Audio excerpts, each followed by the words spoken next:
Bem-vindos ao nosso novo podcast Entre Páginas, onde todos os meses vamos falar de um livro em particular. Este mês decidimos, dado o tema da nossa revista ser Viagens no Tempo, fomos obviamente ler The Time Machine do H.G. Wells. Só para toda a gente ficar avisada.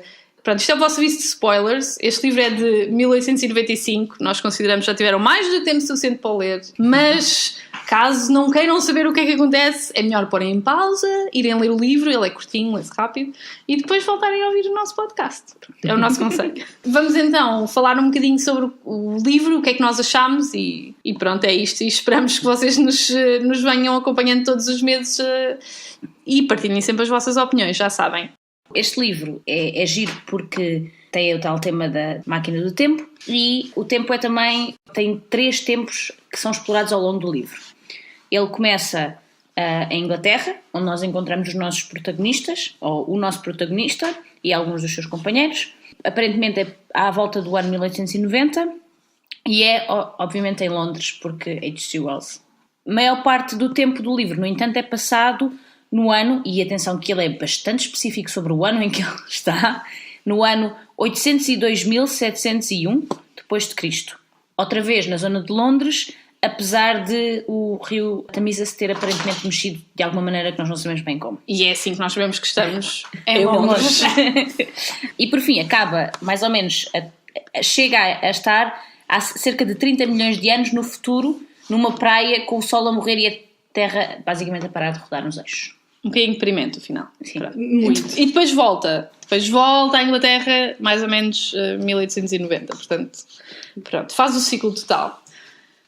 Na prática, o livro começa quando ele regressa desta grande viagem ao futuro e segue essencialmente 2 narradores. Começa com um narrador que nós nunca sabemos exatamente quem é um narrador sem nome, que percebemos que é um colega da principal personagem do livro, que é o viajante no tempo. É isto que sabemos sobre ele. Também não tem nome. Enfim. São questões que teríamos que colocar ao autor, porque isto é estranho, mas enfim. Mas basicamente o livro começa com o viajante no tempo de regresso ao seu tempo presente, portanto a 1890, e a contar o que é que foi esta viagem até ao ano 802.701 e depois até 30 milhões de anos ainda mais à frente. Este é, acima de tudo, este é o narrador que nos vai contar tudo o que vai acontecer no futuro e é um contar muito científico, portanto acaba por ser muito mais de contar o que viu, teorizar sobre o que poderá ou não ter visto e que conclusões é que pode tirar daí. Na prática eu acho que ele nunca tem muito bem a certeza do que é que está, se aquilo que está a dizer é verdade, é apenas as suas observações. Eu acho que no fundo, como ele tenta sempre, ok, eu vejo isto, eu observo isto e portanto a minha teoria é que X, e depois então tentar continuar a fazer observações para chegar a alguma conclusão. Então sempre que ele não teve tempo para analisar o que é que pode ou não estar a acontecer, ele diz sempre que, bem, eu acho, ou eu achei na altura que isto significava não sei das quantas. Ele diz-nos várias vezes, ele mostra-nos teorias que depois efetivamente estão erradas, portanto, ele nesse ponto de vista, ele dá as suas primeiras impressões e depois diz, eu claramente estava errado porque isto era uma coisa completamente diferente. No entanto, torna a descrição do que é que ele está a ver um bocadinho pouco emocional. Sim, ele tenta ser o mais científico possível, o mais rigoroso científico, mais do que fazer-nos aquela imagem que nós estamos habituados a criar no nosso cérebro. Ele dá-nos tipo uma descrição um bocado crua daquilo que está a acontecer, porque ele também diz várias vezes que o background dele é de física, não é? Tipo, ele fez várias coisas de física e portanto faz sentido com o background científico dele ele realmente estar a descrever daquela maneira. Parece mesmo que ele é um cientista e que portanto não pode ter assim... As descrições e as teorias devem ser feitas de um modo dispassionate, que eu não sei como dizer. Ele encara mesmo a viagem como uma experiência quase científica. Portanto a construção da máquina foi uma experiência e ele, penso que há uma parte no livro que ele até diz que até tem pena de não ter trazido algo que permitisse registar o que ele está a ver para poder analisar com mais calma e tirar então as tais conclusões, fazer os testes, portanto eu acho que ele fala encara numa toda... máquina fotográfica Sim. ou em algo assim do género, Sim, não era para até- tirar imagens? Até porque ele, no final, na última parte, ele leva com ele uma máquina fotográfica já Exatamente, no final, quando exatamente. ele está a falar com o... Uma das coisas que nós notamos, eu acho que isto é mais ou menos consensual, é que se por um lado eu pelo menos considero que seja um problema esta descrição muito analítica das coisas, porque no fundo é uma história e portanto nós queremos criar alguma relação, o segundo problema que eu vejo é não haver nomes. As personagens não têm nomes, portanto o Time Traveler é o Time Traveler, ninguém lhe dá um nome, e todas as poucas outras personagens que aparecem, justamente no início em que ele começa a contar a história aos colegas que estão com ele em 1890, ninguém tem nomes, portanto é o psicólogo, é o Provincial Mayor, é o The Very Young Man, é o The Medical Man, ou seja, É o editor, depois há o Philby.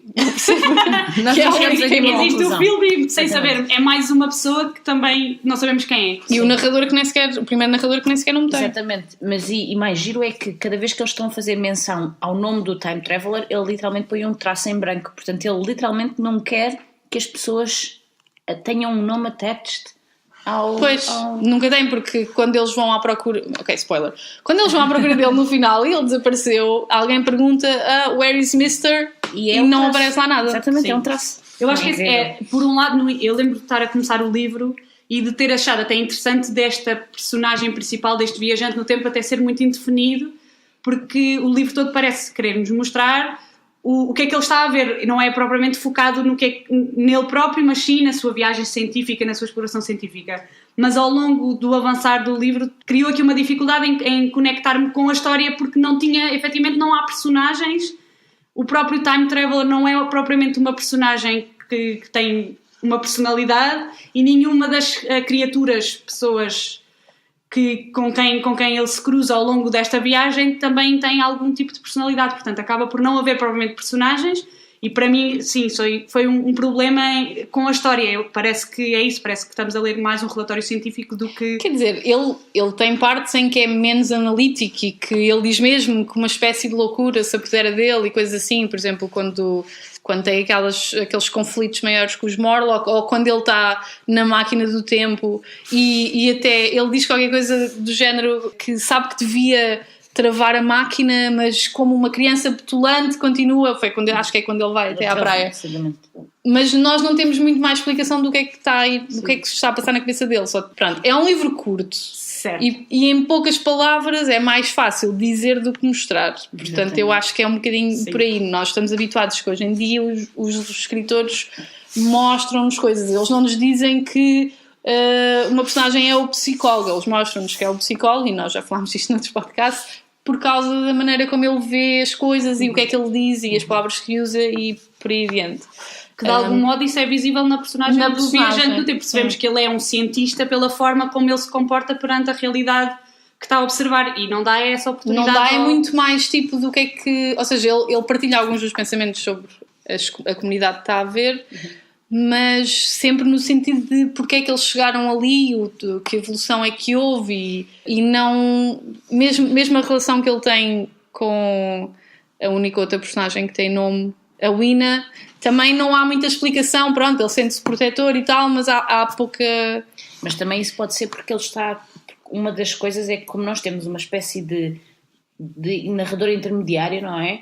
Como tu não estás a ouvir o que é que está a passar na cabeça do viajante do tempo, estás apenas a ouvi-lo a relatar aos outros, existe uma data de edição, não é? Que nós normalmente fazemos entre aquilo que estamos a pensar e aquilo que dizemos. E se calhar o facto de ele ter utilizado este tipo de estrutura também fez com que fosse mais difícil poder haver este tipo de empatia entre nós e o personagem. Eu percebo totalmente essa análise. No entanto, tendo lido outros livros desta época, eu não sei se foi uma escolha consciente, se era simplesmente assim que os livros eram escritos na altura. Claro, eu acho que Ou seja, uma marca do estilo que Temos que escrevia, contextualizar, não é? e acho que isso é importante, e por isso é que também dissemos que o livro é de 1800. E 95, Portanto, é acho assim. que isso claramente caracteriza estilo, o sim. estilo que depois Sim. ele usa. Obviamente para nós, que não somos de 1895, cria aqui uma esquisito. dificuldade, porque é isso, também já estamos habituados a ter espaço para criar empatia com as personagens, criar uma ligação, e aqui isso não nos é de todo permitido, nem com a pessoa que claramente está a relatar tudo, porque ele também não nos dá essa abertura. Ok. E falando um bocadinho mais, o que é que acontece no livro, o que é que ele vê? Portanto, quando ele viaja para 802.701 depois de Cristo, existem, no fundo, duas espécies, duas populações, vá. Temos os Eloi e os Morlocks.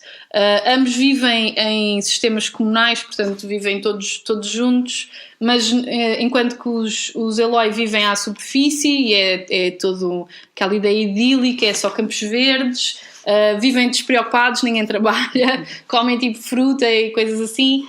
Os Morlocks vimos a descobrir que vivem debaixo de terra, numa zona que é mais caracterizada por túneis e parecem tipo sistemas industriais, e vimos a descobrir que comem os Eloi também. Ou pelo menos, quer dizer... Pelo menos às vezes. Sim, pelo menos o viajante no tempo é essa a percepção que tem.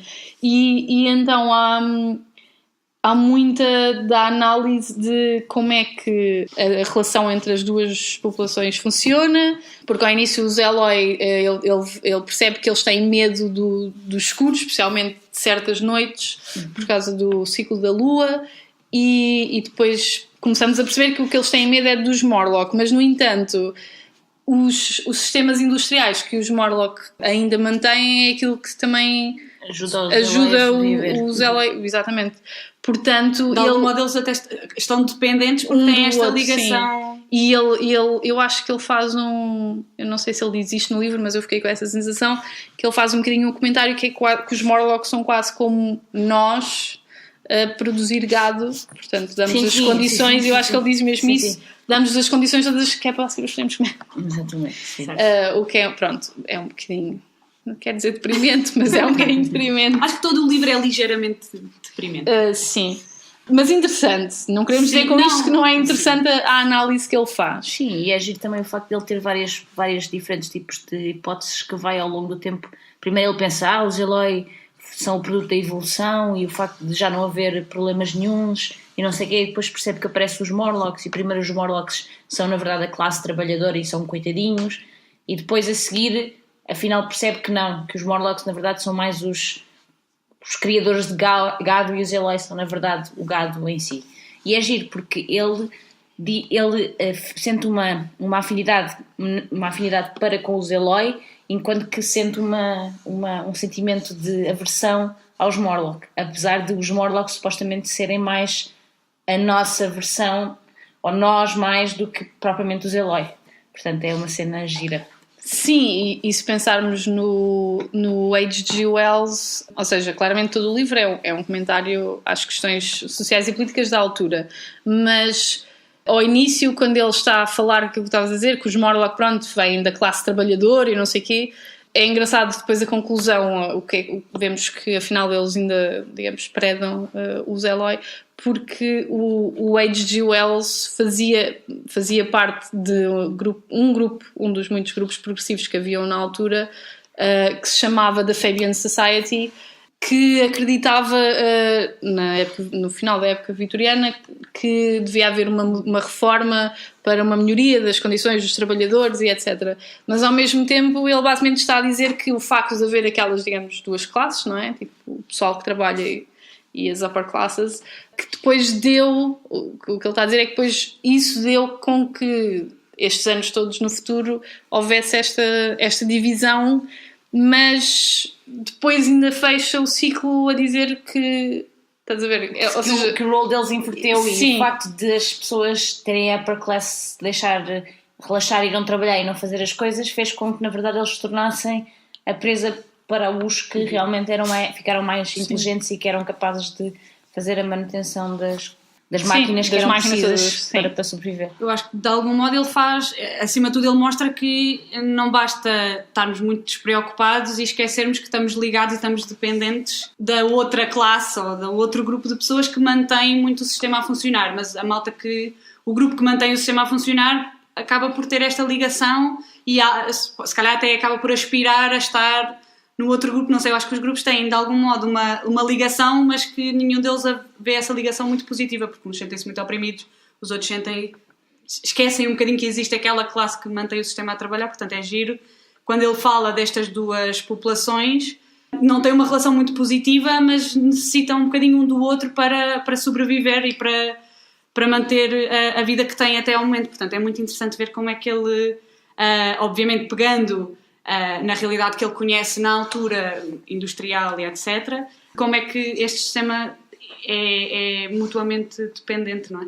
Existem ainda, para além destes temas que nós temos estado aqui a discutir, existem pelo menos mais algumas ideias que são interessantes no livro. Quer dizer, uma primeira análise, assim que começa, percebe-se muito as alusões a livros que acho que eram mais comuns nesta altura, de basicamente o travelogue, em que tipo, a personagem vai para terras longínquas e exóticas, e basicamente a história é ele a contar o que é que viu lá. Quer dizer, basta ver o Gulliver's Travels do Jonathan Swift, que é basicamente isto. Portanto, acho que temos um bocadinho disso também neste livro. E depois temos aquilo que eu acho que... Quer dizer, eu acho que a abertura deste livro é mais interessante, sim. Em parte, do que quase o resto do livro todo. Que é basicamente ele a dizer, ok, tudo aquilo que vocês sabem sobre geometria e conceitos de física, ok, está mal, porque... E depois põe-se a explicar porque é que o tempo é a quarta dimensão, e eu acho piada a maneira como ele explica, porque por acaso nunca tinha pensado nisso, nessa forma, obviamente quando as outras personagens a que ele está a contar a história ficam tipo, como assim o tempo é outra dimensão, só há 3 dimensões, e então ele, basicamente eu gosto da ideia que ele passa de, ok, se tiveres uma esfera que não existe em nenhum momento do tempo, não tens uma esfera, portanto tens que ter a quarta dimensão para aquele objeto existir, senão o objeto não existe. E por acaso nunca tinha pensado nisso, achei uma forma interessante dele estar a explicar o conceito. Sim. Eu acho que o livro começa muito bem por isso mesmo, e eu não sou das áreas destas ciências, não tenho muito conhecimento sobre, e nunca estudei as questões da quarta dimensão, etc., mas acho que introduz muito aquilo que vai ser o tom a seguir. Portanto, ele tem logo aquela... Ok, vamos desconstruir aquilo que vocês sabem e vamos falar de outra coisa, e vamos introduzir aqui outro conceito. É muito interessante. Eu acho que depois, enfim, eu perdi um bocadinho o interesse depois.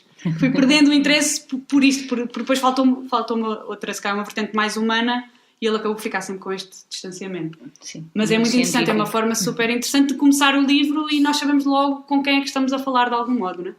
Para finalizar, porque acho que já dissemos aquilo que tínhamos para dizer, no geral achei que era um livro interessante, mas, quer dizer, leiam-no se quiserem ter conhecimentos, que se quiserem conhecer um dos clássicos, porque no fundo toda a gente fala neste livro e, portanto, é daqueles livros que podem dizer que já leram e que têm uma opinião fundamentada sobre o livro. Pronto, é curto. É um pró, é o que eu tenho a dizer.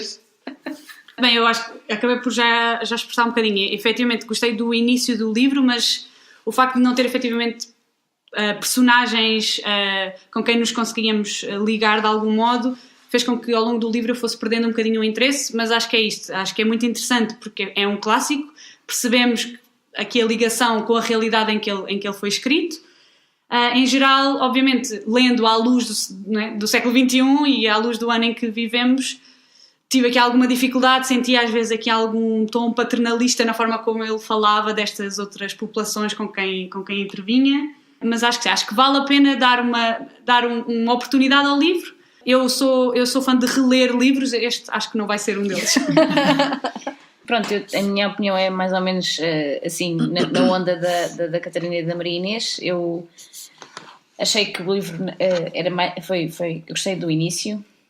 Depois, eu acho que um dos problemas que ele tem é ele faz descrições muito longas, mas é tal coisa como não consegue fazer-nos sentir nada sobre o que acontece quando vê aquelas descrições, perde um bocado, porque há outros autores que utilizam descrições longas, mas que nos prendem na mesma, porque fazem-nos evocar imagens na nossa cabeça que são giras e que nós queremos, onde nós conseguimos construir a pelota a acontecer na cabeça. Depois disso, o facto de não ter as personagens, para mim também foi assim um bocado porque normalmente o pessoal faz a conexão com as personagens. O fim, achei piada o facto de ele o deixarem aberto. Certo. Porque ele literalmente diz, tipo, o Time Traveler já partiu há 3 anos e ainda não voltou, e eu não sei se ele vai voltar ou não. Portanto, seria qualquer coisa que estaria em aberto se por acaso ele vai voltar. Ou o que é que iria acontecer. Era uma coisa gira, tipo, será que ele foi voltar outra vez para o tempo deles, para tentar salvar os Eloi do seu próprio destino? Foi tentar descobrir o que é que levou à criação dos Eloi e dos Morlock? Portanto, esse final em aberto eu acho que é giro. Mas de resto, pronto, claramente, como a Catarina disse, é um livro curto, portanto lê-se rápido. e pronto, acho que não tem assim mais nada a acrescentar. E agora, por acaso, fizeste-me lembrar uma questão que eu tive quando li o livro, que nós falámos ao início, ele no final de tudo, ele vai até uma praia, 30 milhões de anos no futuro, e mostra como o Sol está a morrer e a Terra para de rodar no fundo. E quer dizer, tudo bem que ele deixa o fim depois em aberto, porque nós voltamos, digamos, para trás no tempo, não é? E ele está lá, conta-lhes a história e depois vai outra vez embora e nós não sabemos para onde. Mas aquele bocadinho da praia, fiquei com a sensação que era um bocadinho do género: não interessa muito o que é que vai acontecer às relações humanas, porque o Sol vai morrer, a Terra vai deixar de rodar e nós não vamos cá estar a viver e, portanto, what the hell? E é tipo, ok, para que é que foi isso? Foi simplesmente para dizer, nada disto vale a pena, não vale a pena analisarem se nós vamos ser melhores ou piores, porque no fundo, pronto, vamos morrer todos, é isto. Cá pode ser interpretado de um outro ponto de vista, que é, ok, efetivamente um dia isto poderá acontecer, mas são 30 milhões de anos que temos para, se calhar, não ter o resultado que era a relação entre os Eloi e os Morlocks, que se calhar sabemos que temos 30 milhões de anos para, se calhar, mudar as relações entre nós, mudar a nossa forma de organização para uma forma um bocadinho menos... Mas vamos morrer todos na mesma, porque há 30 milhões de anos no futuro não há pessoas. Certo, mas tens uma vida diferente. Podes não haver na Terra. Podemos, entretanto, ter voado para Marte. Eu acho que se o Sol morrer, Marte também não nos vai ajudar. Depois de Marte, existe o resto do universo. Exatamente. O universo há de ter mais estrelas habitáveis. Se não fosse, as pessoas... E, no máximo dos máximos, o pessoal pode todo meter-se numa nave gigante e fazer um êxodo para o meio do universo. Acho que isso também não é uma posição muito positiva, no sentido de que, bem, este já não dá mais, vamos já à procura do próximo. Mas sim. Vem em conta aquela cena do Agent Smith no Matrix, que eu lembro-me sempre, que os humanos são tipo vivos. Sim.